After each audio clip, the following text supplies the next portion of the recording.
नमस्कार विद्यार्थी मित्र,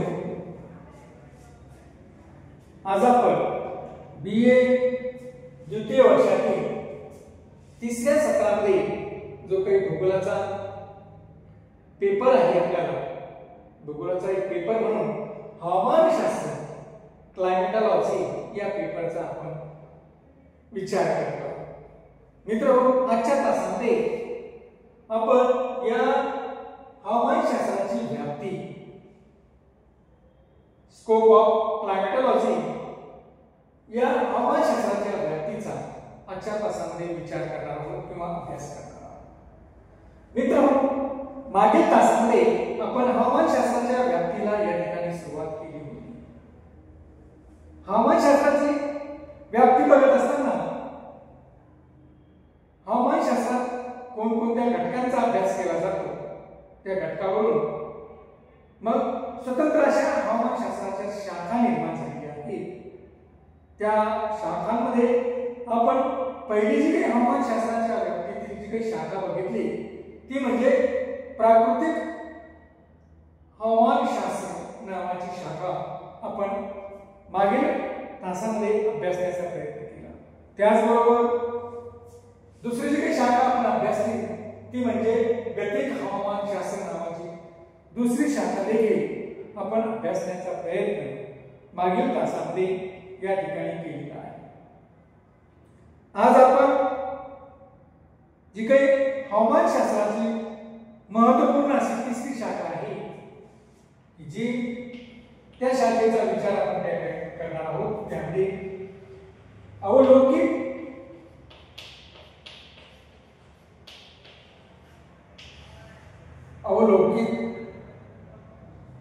किंवा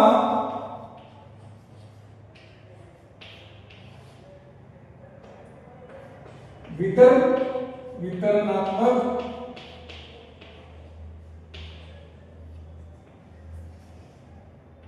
हवामानशास्त्र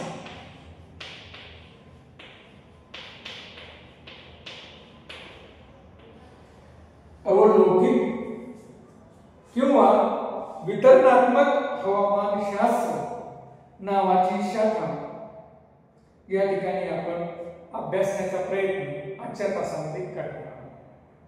मित्रांनो, अवलौकिक किंवा वितरणात्मक हवामानशास्त्र या शास्त्रामध्ये मुख्यतः प्रादेशिक किंवा एका गोलार्धाच्या हवामानाचे अध्ययन केले जाते. एखादा अवलौकिक हवामानशास्त्रामध्ये किंवा वितरणात्मक हवामानशास्त्रामध्ये जो काही अभ्यास केला जातो ही एक अशी शाखा आहे की या शाखेमध्ये अभ्यास करत असताना जो काही घटक असतो तो घटक एकतर प्रादेशिक स्वरूपाचा घेतला जातो की मोठ्या प्रादेशिक स्वरूपाचा, किंवा संपूर्ण गोलापैकी अर्ध्या गोलार्धाचा किंवा अर्ध्या पृथ्वीच्या भागाचा विचार या शास्त्रामध्ये हवामानाच्या दृष्टिकोनातून केला जातो. वातावरणातील अभिसरणाचा विचार या शाखेमध्ये केला जातो. वातावरणातील वेगवेगळ्या प्रकारचे अभिसरण वेगवेगळ्या प्रकारचे हवामान निर्माण करते.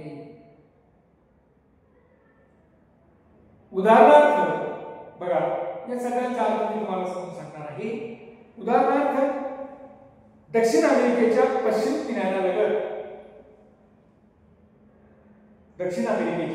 किनाऱ्यालगत जो उबदार पाण्याचा प्रवाह आहे,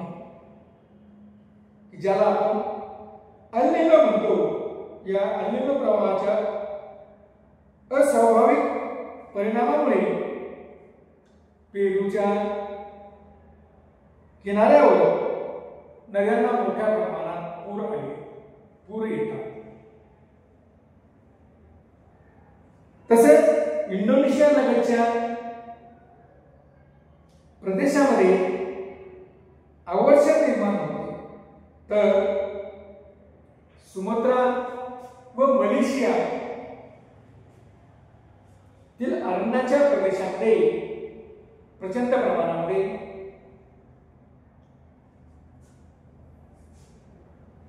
जंगलांना आगी लागतात।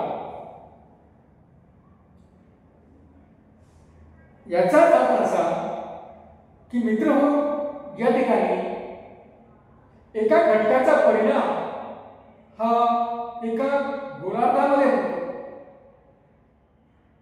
एका गोलार्धात होतो आणि हा गोलार्धात परिणाम होत असताना हा अभिसरणाच्या स्वरूपामध्ये, अभिसरण प्रक्रियेच्या स्वरूपामध्ये होतो। की अभिसरण काय झालेलं आहे की पाण्याचा प्रवाह, साधारणतः अभिसरण